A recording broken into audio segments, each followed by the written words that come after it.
எல்லாருக்கும் மேலாக உயர்ந்தவர், உமக்கு மேல் ஒருவரும் இல்லையே. அல்லேலூயா, அல்லேலூயா, அல்லேலூயா. இப்பொழுதும் கூட விசுவாசம் பற்றி படித்து கொண்டிருக்கிறோம். கடந்த செய்தியில் யாக்கோபு முதல் அதிகாரத்தில் ஒரு வசனம் வாசித்தோம். அதை திரும்ப நான் வாசிச்சுட்டு சில விவரங்களை சொல்ல விரும்புகிறேன். விசுவாசம், நம்முடைய விசுவாசத்தினாலே நாம் பிழைக்கிறோம். நீதிமான் தன் விசுவாசத்தினாலே பிழைப்பான். மனைவியோடைய விசுவாசத்தினால அல்லது பிள்ளைகளுடைய விசுவாசத்தினால ஒருத்தன் பரலோகம் போகிறது கிடையாது. ரட்சிப்பு கர்த்தருடையது, அது தனிப்பட்ட விதமானது. அதே போல் ஆசீர்வாதங்களும் நம்முடைய விசுவாசத்தினாலே உண்டாகிறவை. இங்கே பாருங்கள், நான் இந்த யாக்கோபு முதல் அதிகாரம் 5 முதல் 8 வரை வாசிக்கிறேன். உங்களில் ஒருவன் ஞானத்தில் குறைவுள்ளவனாக இருந்தால், ஞானம்ங்கிறது என்னது? தேவன் நமக்கு ஒவ்வொரு சமயத்திலையும் என்ன வார்த்தையை கொடுக்குறாரோ அதுதான் ஞானம். நம்ம உலகத்தில் அநேக அனுபவசாலிகள் இருந்து இதுதான் கரெக்டுன்னுவாங்க, அது இல்லை. நம்ம அநேக காரியங்களை படிச்சிருப்போம், அதில் ரைட்டு நல்லது கெட்டது தெரியும், அது இல்லை. நம்முடைய சூழ்நிலைகளில் ஒவ்வொரு சமயத்திலையும் நாம் என்ன செய்யணும்னு சொல்கிறார் பாருங்க, அதான் ஞானம். கர்த்தர் சொல்கிறார், எரிகாவை சுற்றி வா அப்படின்றாரு. ஞானம் அது. கர்த்தருக்கு பயப்படுதலே ஞானத்தின் ஆரம்பம். அப்போ ஞானத்தோடைய நிறைவு என்னன்னு பார்த்தீங்கன்னா, அவருடைய அன்பிலே நிறைந்திருக்கிறது. அந்த அன்பு, தேவ அன்பு நிறைஞ்சிருச்சுனாக்க அப்புறம் அவர் சொல்கிறத அப்படியே நம்பும். அதனால் இங்கே பாருங்கள், இந்த சந்தேகப்படாமல் விசுவாசிக்கிறங்கிறத பற்றி நம்ம கேட்டிருக்கிறோம். சந்தேகப்படாமல் விசுவாசித்தால் இந்த மலையை பேர்ந்து போனால் போயிருக்கும்ன்றாரு. இப்போ இது அதுக்கு சம்மந்தப்பட்ட வசனம் தான் இப்போ வாசிக்கிறேன். உங்களில் ஒருவன் ஞானத்தில் குறைவுள்ளவனாக இருந்தால் யாவருக்கு சம்பூர்ணமாய் கொடுக்கிறவரும் ஒருவரையும் கடிந்து கொள்ளாதவருமாகிய தேவனிடத்தில் கேட்க கடவன், அப்பொழுது அவனுக்கு கொடுக்கப்படும். ஆனாலும் அவன் எவ்வளவாகிலும் சந்தேகப்படாமல் விசுவாசத்தோட கேட்க கடவன். சந்தேகப்படாத விசுவாசம். பேதுரு தண்ணியில் இறங்கின ஒரு பாடு சந்தேகப்பட்டான், போச்சு. அந்த சீஷர்களுக்கிட்ட அற்ப விசுவாசம்னுட்டார். காற்றையும் கடலையும் அவர் எழும்பி அதட்டினார். ஆனால் சீஷர்கள்ட்ட நல்ல வேலைடா என்னை எழுப்பினேன் அப்படியெல்லாம் சொல்லலை, அற்ப விசுவாசிகளே அப்படின்னாரு. அந்த கானானிய ஸ்திரீ தன்னுடைய மகளுடைய சுகத்துக்காக பேசின போது உன் விசுவாசம் பெரியதுன்னு சொல்லிட்டார். ஒரு 100க்கு அதிபதி, அவன் இஸ்ரவேலன் அல்ல, அவன் தன்னுடைய வேலைக்காரன் சொஸ்தமாகிறதுக்காக நீர் ஒரு வார்த்தை மாத்திரம் சொல்லு என்னுடைய வேலைக்காரன் சொஸ்தமாவான்னு சொன்னான். இது இப்படிப்பட்ட விசுவாசத்தை நான் இஸ்ரவேலுக்குள்ளே நான் பார்க்கவில்லை அப்படின்னு சொல்கிறாரு. அப்போ இந்த விசுவாசத்தில் அளவுகள் இருக்கின்றன. இந்த விசுவாசத்தை துவக்குகிறவரும் முடிக்கிறவரும்னு போட்டிருக்கு. அப்போ அவர் தான் நமக்குள்ளே விசுவாசத்தை ஆரம்பிக்கிறார். ஆரம்பிச்சு விட்டு நம்மளை ஒழுங்காக இருக்க சொல்கிறாரு, ஒழுங்காக விசுவாசிக்க சொல்கிறார்.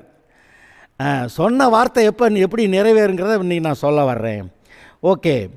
சந்தேகப்படுகிறவன் காற்றினால் அடிபட்டு அலைகிற கடல் அலைக்கு ஒப்பாக இருக்கிறான். அப்படிப்பட்டவன் மனுஷன் தன் கர்த்தரிடத்தில் எதையாயிலும் பெறலாம் என்று நினையாதிருப்பானாக. இருமனமுள்ளவன் தன் வழிகளிலெல்லாம் நிலையற்றவனாக இருக்கிறான். எது இருமனம்? இன்றைக்கி வாங்கலாமா வாங்க வேண்டாமான்னு இல்லை. இவர் என்ன கேட்குறாரு? உறுதியாக சந்தேகப்படாமல் விசுவாசிக்கிறியா இல்லை சந்தேகமாக இருக்குதான்? ஒருத்தன் சொன்னான், விசுவாசிக்கிறேன் ஆண்டவரே, ஆகில என்னோட அவிசுவாசம் நீங்கள் உதவி செய்யும். இன்றைக்கு நம்ம விசுவாசிகள் அநேகருடைய நிலைமை அநேக காரியங்களை பொறுத்தவரை இப்படித்தான் இருக்கிறது. அந்த கொஞ்சம் சந்தேகம் வருது பாருங்கள், அந்த சந்தேகத்தை நீக்குவதற்கு நாம் என்ன செய்யணுமோ அதை செய்யணும். இப்போ நான் சொன்னேன், அந்த ரோமர் 12வது அதிகாரத்தில் முதல் வசனத்தில் 2 காரியங்கள் சொல்லப்பட்டிருக்கின்றன. ஒன்று, நம்முடைய சரீரத்தை ஜீவபலியாக கர்த்தர்ட்ட ஒப்பு கொடுக்கணும், இதுதான் புத்தியுள்ள ஆராதனை. 2வது, இந்த பிரபஞ்சத்துக்கு ஒத்த வேஷம் தெரியாமல் நாம் தேவனுடைய சித்தம் என்ன என்று பகுத்தறியத்தக்கதாக நம்முடைய மனம் புதிதாகிறதுனாலே மறுரூபமாகுங்கள். 2 இந்த 2 காரியம் நம்முடைய மனம் எப்படி மறுரூபமாகணும்? இயேசுவோடைய மனநிலை போல் நம்ம விசுவாசிக்கணும். பிதாவாகிய தேவனை பற்றி இயேசு என்ன நினைக்கிறாரோ அது மாதிரி நம்ம நினைக்கணும். அவர் எப்படி வாக்குத்தத்தத்தை நிறைவேற்றாரோ அதுபோல் நமக்கு வாக்குத்தத்தத்தை நிறைவேற்றாரு நம்ம நம்பணும். ஆக இங்கே பாருங்கள், இந்த கர்த்தருடைய வார்த்தைகளை சந்தேகப்படாமல் விசுவாசிக்கிறதை பற்றி பேசுகிறது. நான் இப்போ ஒரு சின்ன விஷயம் சொல்கிறேன், கவனிங்க. சுகவீனமாக சிலர் வர்றாங்க. பாஸ்டர்கிட்ட போய் ஜெபம் பண்ணணுன்னு தீர்மானிச்சிட்டாங்க. ஆமாம், பாஸ்டர் போகலாம், ஜெபம் பண்ணலாம். மூப்பர்களை வரவழையுங்க, அப்புறம் எண்ணெய் பூசி ஜெபம் பண்ண கடவன், அப்பொழுது அவர்கள் பாவம் செய்தவர்களாக இருந்தால் அவர்களுக்கு மன்னிக்கப்படும், அவன் சுகமாவான், அப்படியெல்லாம் எழுதியிருக்குல்ல. பாவம்தான் உள்ளே விசுவாசத்தை கெடுத்துருக்கு.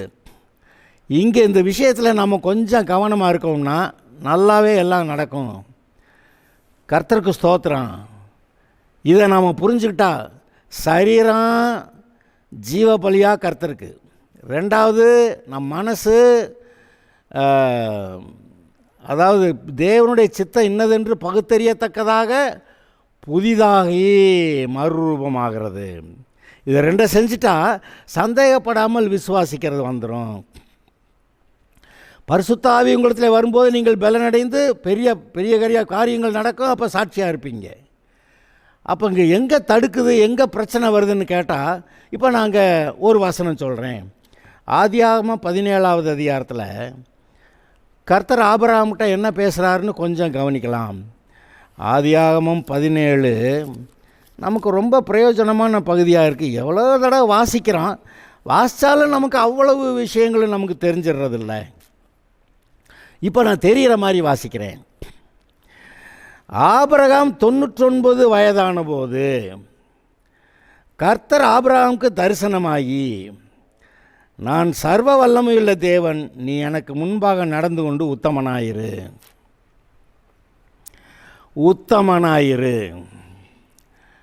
உத்தமம்னா நமக்கு விளங்குது, இருதயம் கரெக்டாக இருக்கணும். உன் இருதயத்தை எல்லா காவலோடும் காத்துக்கொள், ஏன்னா அதுக்குள்ளேருந்து தான் ஜீவ ஊற்று புறப்படும். இருதயத்தை கெடுத்த என்ன அப்புறம் ஜீவ ஊற்று வராதியா? அதான அர்த்தம். எல்லா காவலோடும் இருதயத்தை காத்துக்கொள், ஏனென்றால் அதற்குள்ளிருந்து ஜீவ ஊற்று புறப்படும். நீதிமொழிகள் 4:23. இப்போ இருதயத்தை பர்ஃபெக்டாக நல்லா காத்துக்கன்றார். அதாவது வேறு என்னத்தையெல்லாம் காத்துக்கிருவியோ காத்துக்கலையோ இதை காத்துக்கணும். மற்ற எல்லா விஷயங்களையும் நீ எப்படி பாதுகாத்துன்னு நினைக்கிறியோ அதை விட அதிகமாக உன் இருதயத்தை காத்துக்கணும். உன் எல்லா காவலோடும் உன் இருதயத்தை காத்துக்கொள். அப்படின்னா எல்லா காவலோடும்னா கொஞ்சம் குறைச்சா எல்லா காவலோடும். அப்போ இருதயத்தை நல்லா காத்துக்க சொல்கிறாரு. இந்த இடத்துல நீ எனக்கு முன்பாக நடந்து கொண்டு உத்தமனாயிரு. ஆபிரகாம்கிட்ட சொல்கிறாரு. வயசு என்னது?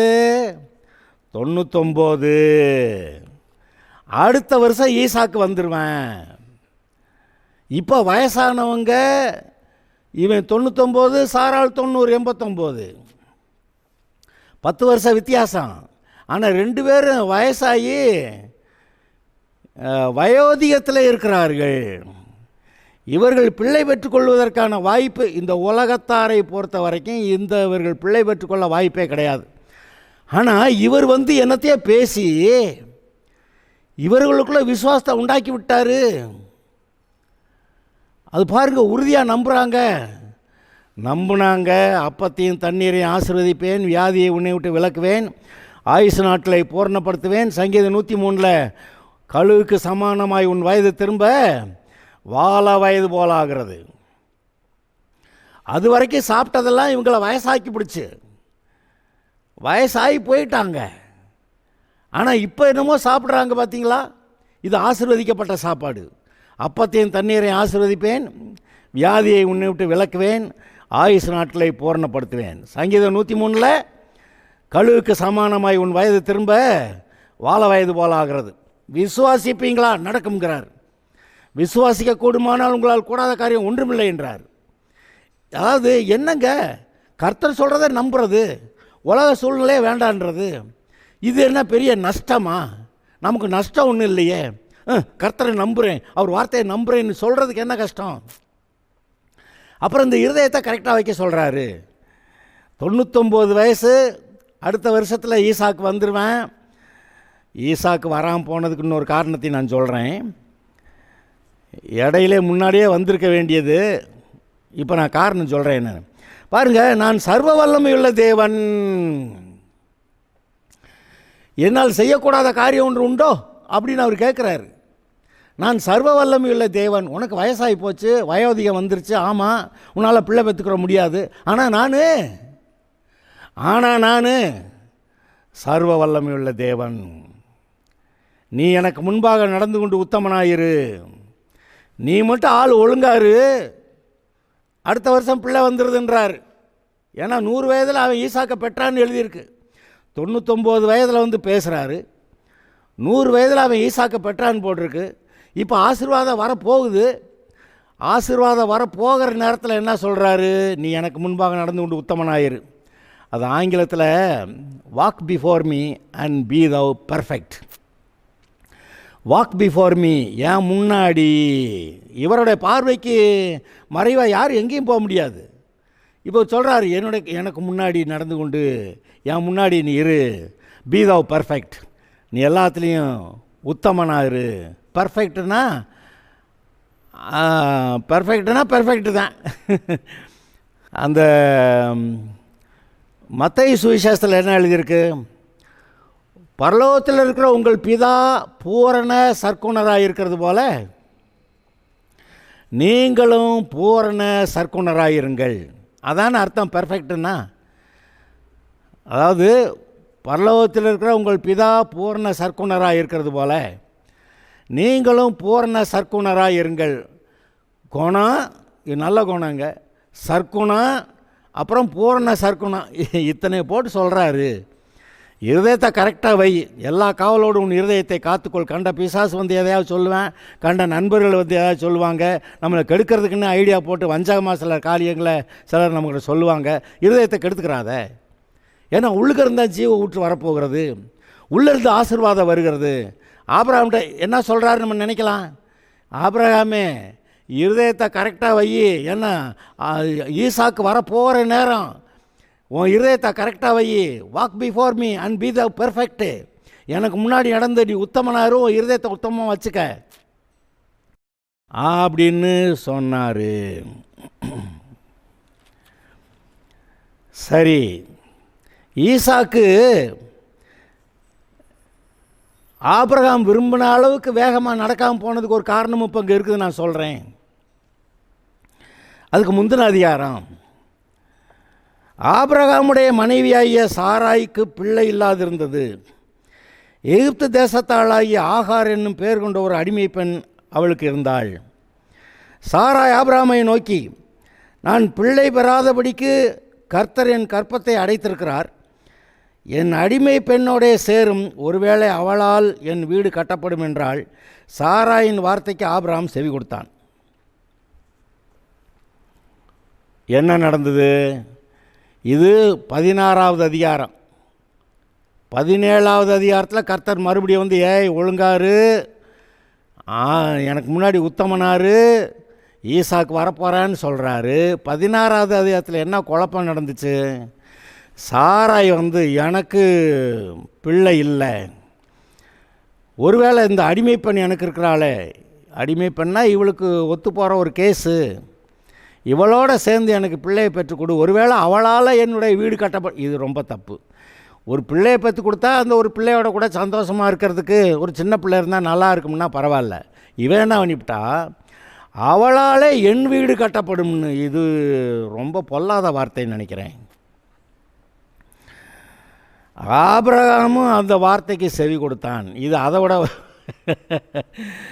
அதை விட பயங்கரம். எங்க இப்போ நீங்கள் கொஞ்சம் கவனித்து பாருங்கள். சாராய்க்குள்ளே இப்போ விசுவாசம் போச்சு. எனக்கு பிள்ளை இல்லை, என்னோடய வீடு கட்டப்படணும்னா எனக்குன்னு ஒரு பிள்ளை வேணும், எங்கள் சொத்தெல்லாம் கொடுக்கறதுக்கு ஒருத்தன் வேணும், வீடு கட்டப்படணும். இப்போ இன்னாருடைய மகன் இன்னாருடைய மகன் இன்னாருன்னு வர்றப்ப எனக்கு பிள்ளை இல்லாமல் போச்சு, எனக்கு பிள்ளை வேணும், என்னுடைய சொத்தை ஆஸ்திகள்லாம் கொடுக்கறதுக்கு என் பேர் சொல்கிறதுக்கு எனக்கு ஒரு பிள்ளை வேணும். எப்படி என் பேர் சொல்கிறதுக்கு ஒரு பிள்ளை வேணும், அதுக்கு இந்த ஆகார் மூலமாக பெற்று கொடு. ஒருவேளை அவள் மூலமாக என் வீடு கட்டப்படும்னா இது ஒன்றும் சரியா இல்லை. ஆபிரகாம் அவளுடைய வார்த்தைக்கு செவி கொடுத்தான். இங்கே பாருங்கள், 16வது அதிகாரத்தில் ஆபிரகாம் இன்னொருத்தியோடு சேர்ந்து ஒரு பிள்ளையை பெற்றுக்கொள்கிற அளவுக்கு அவனுக்கு சரீரத்திலே பலன் இருந்தது. கவனிங்க, 16வது அதிகாரத்தில் சாராள் விசுவாசமே இல்லாமல் போய் இந்த ஆகார் மூலமாக ஒருவேளை எனக்கு வீடு கட்டப்படும், நீ அவளோட சேர்ந்து பிள்ளையை பெற்று கொடுனா, அவன் பெற்று கொடுத்துட்டான். பெற்று கொடுத்துட்டான்னா என்ன அர்த்தம்? அவனுக்கு சரீர பலன் இருந்தது. ஒரு பெண்ணோட சேர்ந்து ஒரு பிள்ளையை பெற்றுக்கொள்வதற்கு தேவையான சரீர பலன் இருந்தது. அந்த பலத்தில் பிள்ளையை பெற்று கொடுத்துட்டான். இப்போ இஸ்மவேல் வந்துட்டான். இஸ்மவேல் வந்தப்போ அவன் எத்தனை வயதில்? ஆபிரகாமுடைய நுனித்தோலின் மாம்சம் விருத்த சேதனம் பண்ணப்படும்போது அவன் 99 வயதாக இருந்தான். அவனுடைய குமாரன் இஸ்மவேலுடைய நுனித்தோல் மாம்சம் விருத்த சேதனம் பண்ணப்படும் போது அவன் 13 வயதாக இருந்தான். அதாவது இஸ்மவேல் பிறந்து 13 வருஷம் கழிச்சு தான் இப்போ ஆபிரகாம்கிட்ட கர்த்தர் என் முன்னாடி நடந்து கொண்டு உத்தமனாயிரு, நான் உனக்கு ஈசாக்கை கொடுக்க போகிறேன். நீ முதல்ல விசுவாசம் இல்லாமல் என் வார்த்தையை நம்பாமல் உன் மனைவி பேச்சை கேட்டு நீ ஆகார் ஒரு அடிமை பெண்ணோட சேர்ந்து உன் வீடு கட்டப்படும் நினச்சிக்கிட்டு நீ அப்படியா போய் ஒரு பிள்ளை பெற்ற, அதனால் இனிமேல் அது மாதிரி பிள்ளை பெற்றுக்கிறதுக்கு உனக்கு வாய்ப்பே கிடையாது போ அப்படின்னு திட்டி இருந்த ஆசீர்வாதத்தை சரீர பலத்தை பிடுங்கின மாதிரி இருக்குது. அதுக்கு பிறகு ஆபிரகாம் பலன் இல்லாமல் போயிட்டான். சாராயும் வயதாகி போயிடுச்சு. ஏங்க அப்படி தானே பார்க்கணும் நம்ம. அது உண்மை அதானங்க. அந்த ஆகாரோட சேர்ந்து பிள்ளை பெற்றான். இப்போ பிள்ளை இருக்குது. அந்த பிள்ளை மூலமாக வீடு கட்டப்படுமானா வீடு கட்டப்படாது. ஆனால் அந்த பிள்ளையை கொஞ்சிக்கிட்டு இருக்கலாம், அவ்வளவுதான் நடக்கும். ஆனால் என்ன ஆயிடுச்சு? வயோதிபம் ஆகி போயிடுச்சு. இப்போ கர்த்தர் வர்றார், ஏன்டா நான் என்ன சொன்னேன் நீ என்ன செஞ்சுருக்க அப்படின்ற மாதிரி ஆகிப்போச்சு. அதான அர்த்தம். 17வது அதிகாரத்தில் கர்த்தர் அவனை ஏறக்குறைய கடிந்து கொண்டார்னு வருது. தேவன் ஆபிரகாமுடைய பேசி முடித்த பின்பு அவர் அவனை விட்டு எழுந்தருளினார் அப்படின்னா கோச்சிக்கிட்டு போயிட்டார்னு அந்த இடத்துல உண்மையான அர்த்தத்தில் எழுதியிருக்கான். நான் சொல்கிறதா விட்டுவிட்டு நீ என்ன பேசிக்கிட்டு இருக்கிற? இஸ்மவேலை ஆசீர்வதிக்க சொல்லி பேசிக்கிட்டு இருக்கிற நீயே. நான் ஈசாக்கு ஆசீர்வதிப்பேன், ஈசாக்கு மூலமாக என் சந்ததி விளங்குன்னு நான் பேசிக்கிட்டு இருந்தா ஆபிரகாம் முகங்குப்புற விழுந்து நகைத்து, அப்படின்னா என்ன அர்த்தம்? இவர் சொல்கிற வார்த்தைக்கு சொல்லிக்கிட்டே இருக்கிறார் ஒன்றும் நடக்கலை அப்படின்னு. முகங்குப்புற விழுந்து நகைத்து 100 வயதானவனுக்கு பிள்ளை பிறக்குமோ, 90 வயதான சாராள் பிள்ளை பெறுவாளோ என்று இருதயத்தில் சொல்லிக்கொண்டு இஸ்மவேல் உமக்கு முன்பாக பிழைப்பானாக என்று ஆபிரகாம் தேவனிடத்தில் விண்ணப்பம் பண்ணினான். விசுவாசங்கிறது சுத்தமாக இல்லாமல் போயிடுச்சு. சுத்தமாக இல்லாமல் போனவுடனே அவர் என்ன சொல்கிறாரு? அப்பொழுது தேவன், உன் மனைவியாகிய சாராள் நிச்சயமாக உனக்கு ஒரு குமாரனை பெறுவாள், அவனுக்கு ஈசாக்கு என்று பெயரிடுவாயாக, என் உடன்படிக்கை அவனுக்கு பின்வரும் அவன் சந்ததிக்கும் நித்திய உடன்படிக்கையாக ஸ்தாபிப்பேன். யார்? ஈசாக்குன்னு பேர் சொல்கிறாரு. ஸ்தாபிப்பேன். இஸ்மவேலுக்கும் வேண்டுதை கேட்ட நான் செய்கிறேன். ஆனால் வருகிற வருஷத்தில் குறித்த காலத்திலே சாராள் உனக்கு பெறப்போகிற ஈசாக்கோடே நான் என் உடன்படிக்கையை ஏற்படுத்துவேன் அப்படின்னு சொல்லிட்டு தேவன் ஆபிரகாமுடைய பேசி முடித்த பின்பு அவர் அவனை விட்டு எழுந்தறினார். அதாவது அந்த ஒரிஜினல் கவனிங்க, ஒரிஜினலில் கோச்சு, ஏன்னா நான் சொல்கிறதெல்லாம் ஒன்று நீ ஒன்று பேசிக்கிட்டு இருக்க, நான் சொல்கிறேன் சாராள் பிள்ளை பெறுவான் அப்படின்னு சொல்லிட்டு போயிட்டாரா விசுக்குன்னு. கர்த்தர் இது மாதிரி ஒரு தடவை கூட ஆபிரகாமை கடிந்து கொண்டதில்லை, திட்டினதில்லை. ஆனால் இந்த தமிழ் டிரான்ஸ்லேஷனை நமக்கு இது அவ்வளோ நாள் தெளிவாக தெரியல. அந்த ஒரிஜினல் ஹீப்ரூவில் இருக்கிற மாதிரி இல்லை. கோச்சிடு, நான் சொல்கிறத உடனே வேறு பேசிக்கிட்டு இருக்கிறேன். நான் ஈசாக்கை தர்றேங்கிறேன், ஈசாக்கு மூலமாக உடன்படிக்கை ஸ்தாபிப்பேங்கிறேன், நீ வந்து இஸ்மவேலை ஆசீர்வதின்னு பேசிக்கிட்டு இருக்கிற, என்ன சங்கதி உனக்கு அப்படின்ட்டு கோபமாக போயிட்டாரு.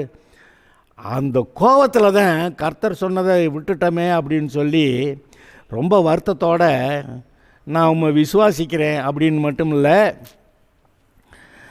அந்த ரோமர் 4வது அதிகாரத்தில் அந்த வசனமெல்லாம் சூப்பராக எழுதியிருக்கு. அவன் எப்படி விசுவாசித்தான் அப்படின்னு சூப்பராக எழுதியிருக்கு. நான் அதை வாசிக்கிறேன். ரோமர் 4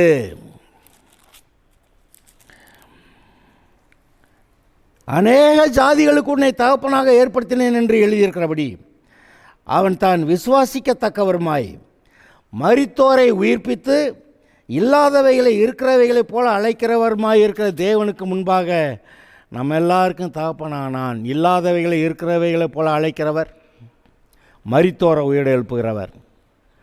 இப்படி விசுவாசம் வந்துருச்சு அவனுக்கு. இப்போ பிள்ளை பெறதுக்கு முன்னாடி அது வந்துருச்சு.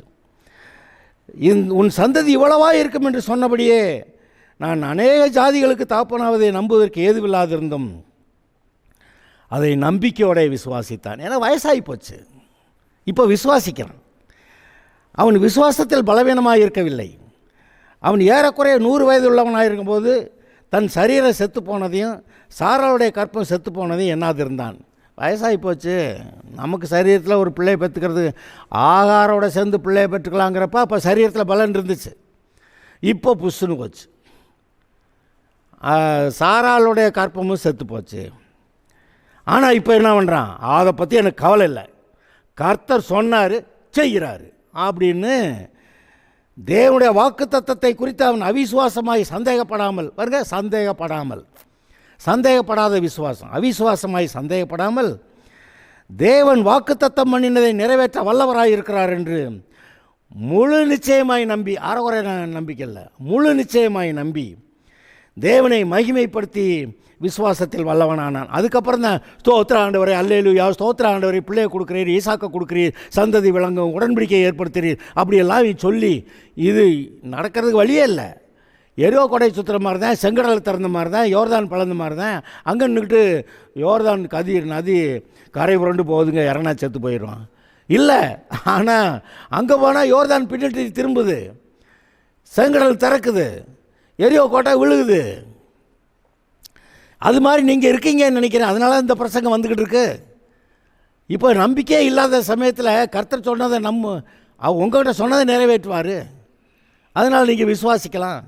இவன் அந்த நேரத்தில் ஈசாக்கு மூலமாக இதை செய்வேன், அதை அப்படி செய்வேன், நீங்கள் அல்லேலூயா அப்படி சொல்லியிருக்கான். அப்படி சொன்னதுனால தான் அவன் கர்த்தரை மகிமைப்படுத்தியிருக்கான்.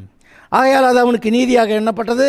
அது அவனுக்கு நீதியாக எண்ணப்பட்டது என்பது அவனுக்கு மாத்திரமா, நமக்காகவும் எழுதப்பட்டிருக்கிறது. ஆக இங்கே என்ன விஷயம், கர்த்தர் அவன்கிட்ட ஒரு டோஸ் விட்ட மாதிரி வையெல்லாம் நான் கோச்சிக்கிட்டு போயிட்டார். ஏன்டா நான் ஒன்று சொல்ல நீ ஒன்று பேசிக்கிட்டு இருக்க அப்படின்ட்டு போயிட்டார். இப்போ தான் ஆபிரகாமுக்கு சுருன்னு வருது, இது இன்னுமே இப்படி இருந்தால் சரிப்படாதுன்னு சொல்லி அவன் உடனே கர்த்தரை கரெக்டாக விசுவாசிக்க வேண்டிய மாதிரி விசுவாசிட்டான். சந்தேகப்படாமல் விசுவாசித்தான். ஏதுவில்லாதிருந்து பிள்ளை பெற ஏதுவில்லாதிருந்து பெற பண்ணுகிறவர் இருக்கிறாருன்னு, பெற செய்கிறவர் பெறுவதை தடுப்பாரோ அப்படின்னு ஒரு இடத்துல ஒரு வசனம் வருது. அதனால் சொன்னதை செய்யாமல் இருக்க மாட்டார், செஞ்சே விடுவார். இப்போ இங்கே பாருங்கள், இப்போ மறுபடி சொல்கிறேன். ஆதியாகமம் 17:1 என்ன எழுதியிருக்கு, அடுத்த வருஷத்தில் ஈசாக்கு பிறக்க போகிறேன், ஆனால் இப்போ நீ கவனமாக இருக்கணுன்றார். நீ எனக்கு முன்பாக நடந்து கொண்டு உத்தமனாயிரு. இந்த உத்தமம் இல்லாமல் போச்சு, ஈசாக்கு வரமாட்டான்னு அர்த்தம் அதானே? ஹலோ, எல்லா காவலோட இருதயத்தை காத்துக்க, உத்தமமாக வச்சுக்க, இல்லாட்டி சொல்லப்பட்டது காரியம் வராமல் போயிடும். பிசாசு உங்ககிட்ட எதை வந்து கெடுத்து விட்டுருவேன்.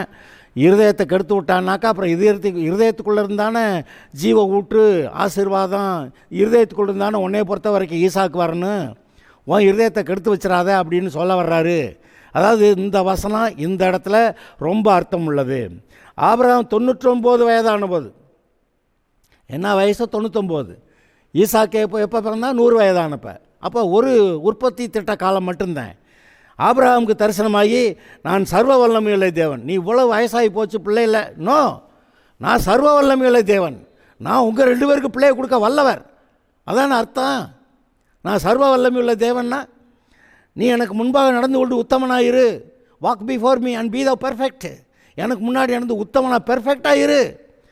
தேவன் பூர்ண சர்க்குணராக இருக்கிறது போல நீ அப்படி இருன்னு அப்போ கேட்குற மாதிரி இருக்குது. இருதயத்தை கெடுத்துறாதப்பா. இருதயத்தை கெடுத்துட்டேன்னாக்கா வாலிபம் திரும்பி வராது. இருதயத்தை கெடுத்துட்டேன்னா அந்த வாலிபம் வராது, அதுக்கப்புறம் பிள்ளைய வராது. அப்போ இருதயத்தை கெடுத்துறாத. நான் இப்போ சொல்கிறேன், ஆகார் மூலமாக பிள்ளையை பெற்றுக்கிறதுக்கு ஒரு சூழ்நிலை வந்துச்சுல்ல, அந்த சமயத்தில் இந்த 2 பேரும் தங்களுடைய இருதயத்தை கெடுக்காம என்ன கெடுத்தாங்க? எனக்கு பிள்ளை இல்லை, இவன் மூலமாவது என்னோடய குடும்ப வீடு கட்டப்படத்தக்கதாக அப்படின்னு சொல்ல இவனுக்கு சேர்த்து ஆமா போட்டான். ஈசாக்குக்கு பதிலாக இஸ்மவேல் பிறந்துட்டான். அடப்பாவியா, இது ஒரு சபிக்கப்பட்ட சந்ததியாக தானே எழுதியிருக்கு. கர்த்தருடைய ஜனத்துக்கு தன்னுடைய ஜீவகாலமெல்லாம் அவன் எதிராக குடியிருப்பான்னு எழுதியிருக்கு. ஆக இன்றைக்கு உங்களுக்கும் எனக்கும் இடையில் இது இருக்குங்க. ஆபிரகாம் அந்த ஆகார் மூலமாக பிள்ளையை பெற்றுக்கிட்டாக்கா வீடு கட்டப்படுமா? வீடு கட்டப்பட்டுச்சா? கட்டப்படலை. அதுக்கு காரணக்கர்த்தா இப்போ உடனே எல்லாம் சாராயை பிடிச்சி எக்கிட்டு இருப்பாங்க, இவளால் தான் அப்படின்னு. இதுதான்னு சொல்லலாம். ஆனால் ஆபிரகாமுக்கு அறிவு எங்கே போச்சு? நான் இப்போ இன்னொன்று கேட்குறேன். ஆதாம் ஏவாள், பிசாசு ஏவாள்கிட்ட தான் பேசினான். ஆதாம் அங்கே இருந்து பார்த்துக்கிட்டு இருக்கான். இவன் இருந்தால் ஏற்கனவே கெட்டுச்சு. ஆனாலும் என் நடந்த கதையை கேளுங்க. அந்த ஏவாள்கிட்ட பிசாசு பேசினானா, அவள் பார்த்தவொன்னே பழம் அழகாக இருக்குது, ஞானமெல்லாம் இன்பமெல்லாம் வருது அப்படின்னு சொல்லி அதை பார்த்துட்டு இருந்து அதை பறித்தால் புசித்தால் புருஷனுக்கு கொடுத்தால் தின்றான். பின்னாடியே அவர் என்ன பண்ணிட்டார்? அதை வாசிக்கிறேன். பின்பு அவர் ஆதாமை நோக்கி, நீ உன் மனைவியின் வார்த்தைக்கு செவி கொடுத்து புசிக்க வேண்டாம் என்று நான் உனக்கு விளக்கின விருட்சத்தின் கனியை புசித்தபடியினால நான் சொன்ன வார்த்தையை விட்டுட்டு உன் மனைவி பேச்சை கேட்டு அந்த பழத்தை தின்னதுனால அங்கே என்ன சொல்லிவிட்டார்? பூமி உன் நிமித்தம் சபிக்கப்பட்டிருக்கும், உயிரோடு இருக்க நாளெல்லாம் வருத்தத்தோடு அதன் பலனை புசிப்பாய். கொடுமையாக போச்சுங்க. அப்போ அவர் சொன்ன வார்த்தையா மனைவி சொன்ன வார்த்தையா? கர்த்தர் ஆபிரகாமுக்கு சொன்ன வார்த்தையா இப்போ சாராய் சொன்ன வார்த்தையா? சாராய் சொன்ன வார்த்தை கர்த்தருடைய வார்த்தையை மீறி மேலே ஏறி போய் அதை அமுக்கிருச்சு.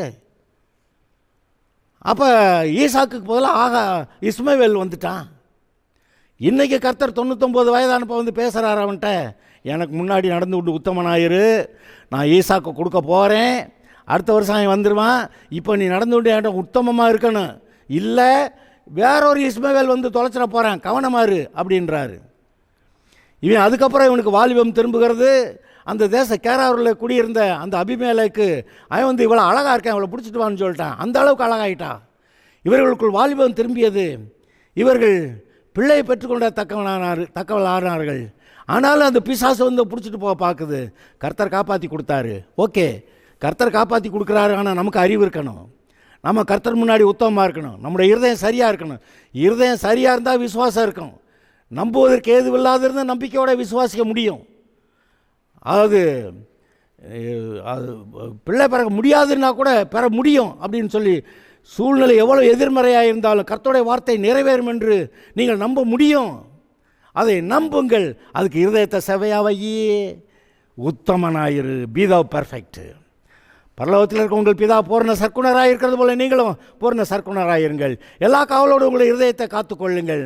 அப்பொழுது உங்களுக்குள் இருந்து ஜீவ ஊற்று நீங்கள் உங்களுக்கு தேவையான ஆசீர்வாதங்கள். இந்த ஆபிரகாமை பொறுத்த வரைக்கும் ஈசாக்கு வர்றான். அல்லேலூயா. உங்களுக்காக ஆசீர்வாதம் வருகிறது. கர்த்தரை பற்றி கொள்ளுங்கள், வார்த்தையை பற்றி கொள்ளுங்கள், விசுவாசியுங்கள். அவர் சொன்ன வார்த்தை உங்களுடைய வாழ்க்கையிலே நிறைவேறும். Okay, God bless you.